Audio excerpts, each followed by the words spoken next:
L'idée, c'était de créer une fête inclusive et bienveillante.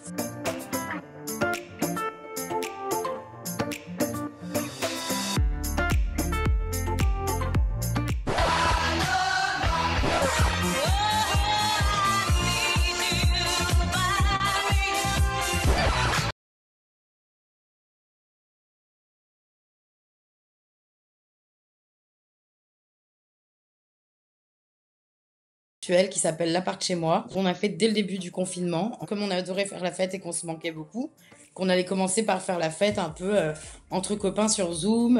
Aujourd'hui, on fait des fêtes où il y a 750 personnes, 800 personnes. Que les gens se déguisent, super bien habillés aussi, comme s'ils sortaient un vrai samedi soir, ou alors à poil aussi. C'était important pour moi, enfin pour nous, de créer cet espace où on peut lâcher prise au moins une fois dans la semaine. C'est un besoin vital aussi de se retrouver avec les autres, de créer du lien, de faire des rencontres, parce que c'est un espace dans lequel on peut aussi faire des rencontres. On comprend aujourd'hui qu'on peut aussi entretenir des relations d'une autre manière. Ça permet l'accès à des personnes qui n'auraient pas forcément accès à des soirées clubs, ou soit parce que les lieux les reçoivent pas, soit parce que physiquement ils sont dans la capacité de se déplacer. Donc là, en fait, ce qui est cool, c'est qu'ils sont chez eux, puis en même temps avec plein de gens, et du coup ils peuvent assister à la fête. C'est un moment où, tu vois, la semaine c'est un peu intense, peut-être où à gérer les devoirs, faire la bouffe, le machin, enfin tu vois, tout le stress de la semaine. Tu vois, ça fait un espèce de mix,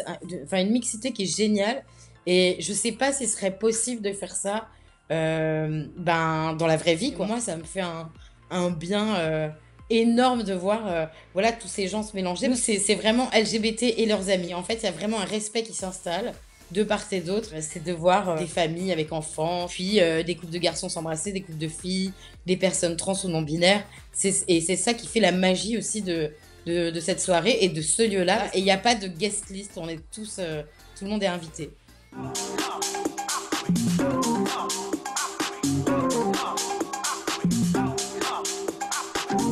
Je pense que le confinement a tué la fête, dans le sens où on n'a plus de lieu, plus d'espace où aller se détendre, boire un verre. Aujourd'hui, on a un stade où il faut penser la fête autrement, parce qu'on ne sait pas quand est-ce que les établissements de nuit ou juste les bars vont réouvrir. On a décidé d'anticiper en repensant la fête de cette manière. On nous a souvent demandé si on allait faire payer l'entrée, parce que là ça marche. Non, en fait, ce sera jamais le cas. On a un compte PayPal, et puis on dit voilà, si vous voulez participer, il est là, il n'y a aucune obligation. Parce que même si on est déconfiné, nous, ce qu'on fera, c'est on proposera des soirées chez vous, mais encore à distance.